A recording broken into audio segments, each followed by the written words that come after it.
शहरात नव्याने तयार करण्यात आलेले अनेक रस्ते अल्पावधीतच उखडल्याचा मुद्दा महासभेत गाजला। यावर नगरसेवक मुकेश शहाणे यांनी अनोख्या पद्धतीने आंदोलन करत निकृष्ट कामांवर तीव्र नाराजगी व्यक्त केली आहे। अतिशय जोरदार पाऊस होऊन गेला।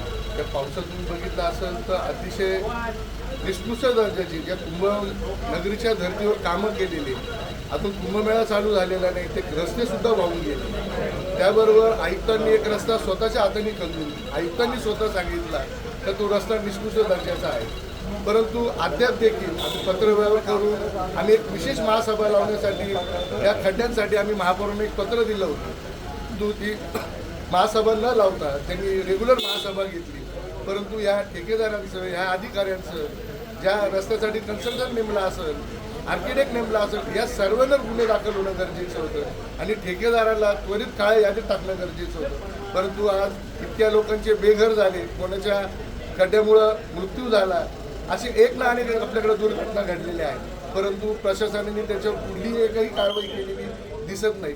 परंतु हीच मागणी आहे का ह्या ठेकेदाराला न पोचता, या अधिकाऱ्यांना न पोचता त्यांना त्वरित काळ्या यादीत टाकून जनतेला सुख समृद्धीचं, आपण कुंभनगरी म्हणतो, कुंभमेळा आहे, या कुंभमेळ्याच्या ह्याच्या आधारे तुम्ही लोकांना चांगले रस्ते द्या, पाणी द्या, चांगल्या दर्जाचे कामं करा, परंतु फक्त मलाई खायचं काम इथं तुम्हाला याच्यातून सगळ्यांना बघायला मिळतंय। रस्ते कसेही चालू आहे, परंतु हीच आम्ही महासभेत आता ते सगळं आंदोलन करणार आहोत। आमचं ऐकलं तर ठीक, नाही तर आम्ही येत्या काळात न्यायालय धाव घेऊन आम्ही जी आहे ती योग्य कारवाई करू। निकृष्ट दर्जाची कामे करणाऱ्या ठेकेदारांना तातडीने काळ्या यादीत टाकावे, संबंधित अधिकाऱ्यांवर जबाबदारी निश्चित करावी आणि नागरिकांच्या पैशाचा अपव्यय थांबवावा, अशी मागणी शहाणे यांनी केली आहे। त्यांच्या आंदोलनामुळे महासभेत या विषयाची जोरदार चर्चा रंगली।